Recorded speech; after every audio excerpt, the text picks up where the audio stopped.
Hi, in this video we're going to share our favorite beaches in Maui. Maui has so many beaches and everybody will be able to find their favorite spot. We were visiting Maui for 10 days and over the course of 10 days we were able to visit 8 different beaches.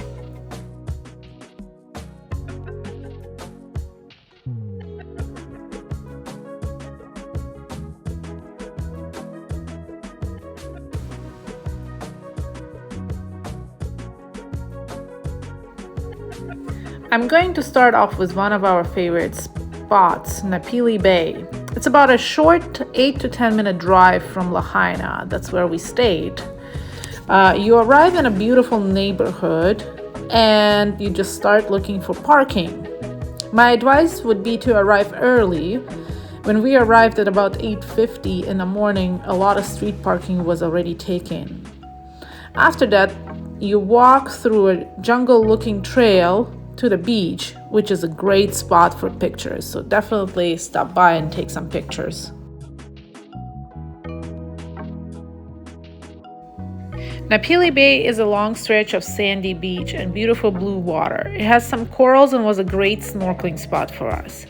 Arrive early to find a natural shady place. By 10 a.m. the beach was packed because it also has lots of beachfront hotels and people come in quick. You can also find a restaurant at the end of the beach in case you get hungry or want lunch. We did not eat there. We just brought our own snacks.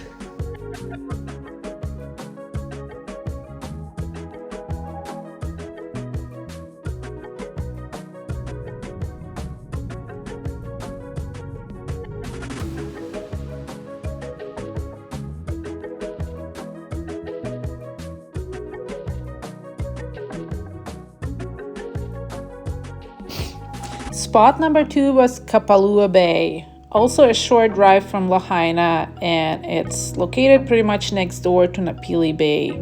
Parking is very limited, but the golf course across the street offers a big paid parking lot. I believe it was about $10 for a whole day. Kapalua Bay was our favorite snorkeling spot. You can see a variety of fish and turtles.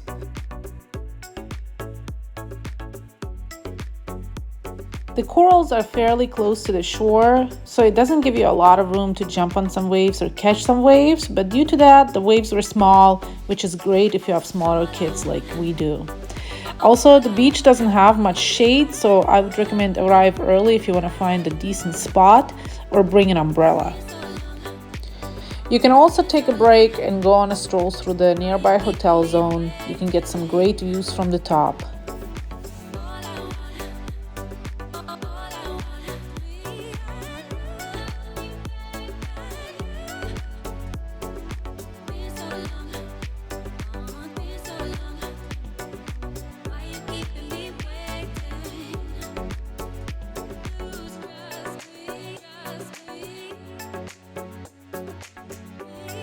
Moving on to Ahihi-Kinau Marine Preserve. This natural preserve was recommended to us as one of the greatest spots for snorkeling. It's located about an hour away from Lahaina, but unfortunately we weren't able to snorkel there due to the winds. The water was murky and the waves were way too strong.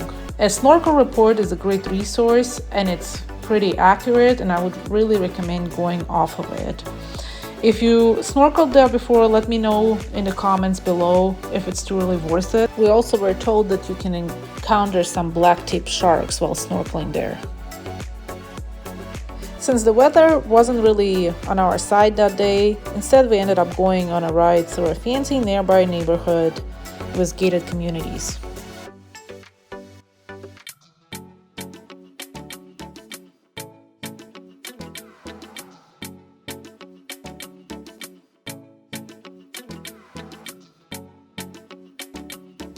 Since we were in that part of the island, we decided to stop by and check out the Wailea Beach Park.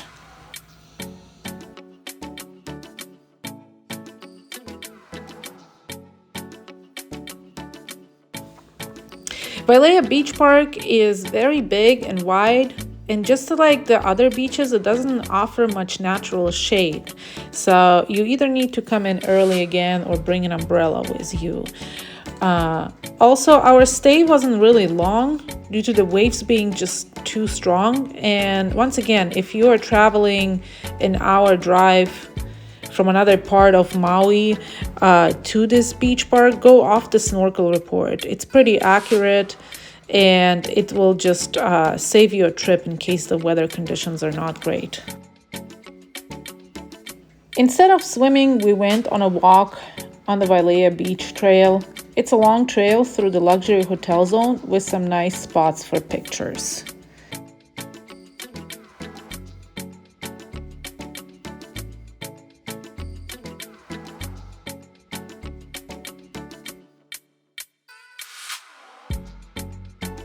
If upscale and luxury is your jam, I would say this is the part of town for you. I believe you can buy a day pass to the pools and enjoy the luxury pools for a day.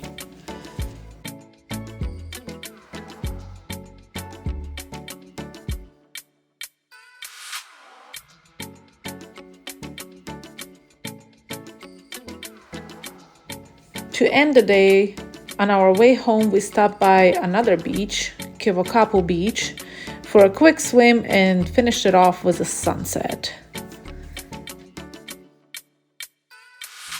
The grassy patch from the nearby hotel is a perfect spot for a sunset dinner.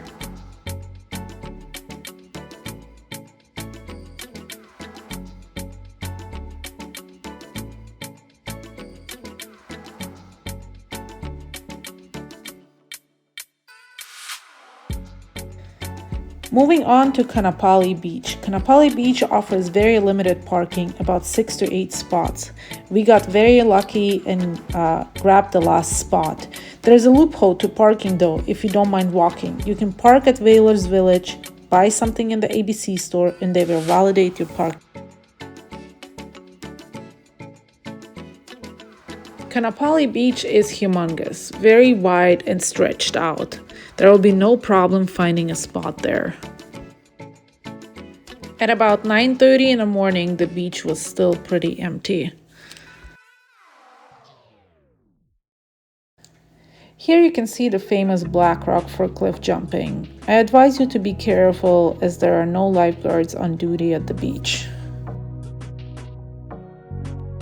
Near the black rock you can also see lots of snorkelers as it's a great spot for snorkeling.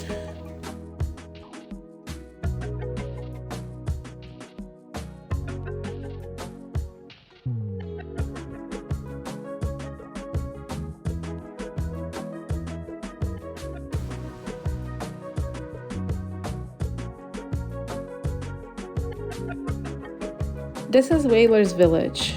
Lots of shops and restaurants. If you want to take a break from swimming and have lunch or just go shopping, you can find the ABC store in this location. And then also there's some great restaurants like Island Vintage Coffee, Monkey Pot, and then lots of shops. It also has a splash pad for kids and a climbing structure and a few cabanas to sit and relax in the shade.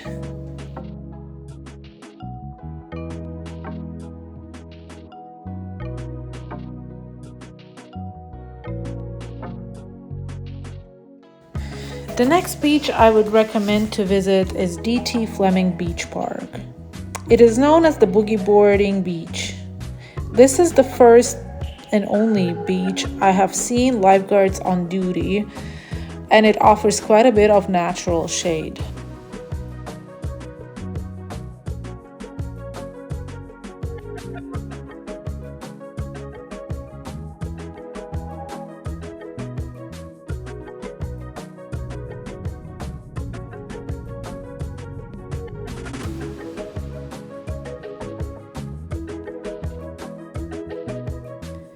Another beach we visited is Baby Beach. By the name of it, you can probably guess this beach is perfect for kids. It wasn't my favorite beach because it was very shallow, but if you have small kids and want to just sit back and relax, definitely check it out. The beach was pretty much full of families with kids. It almost has no waves and the water is about knee high. It's a great spot for snorkeling as well. We encountered Hawaii state fish. It has a very long name, which I'm not attempting to pronounce, but it turned out to be very aggressive. It just kind of jumps at you and then nibbles.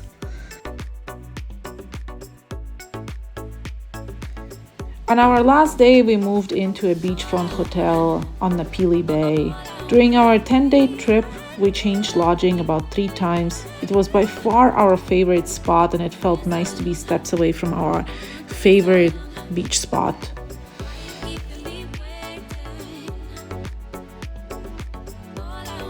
I hope you enjoyed this video, and let me know in the comments below what was your favorite beach.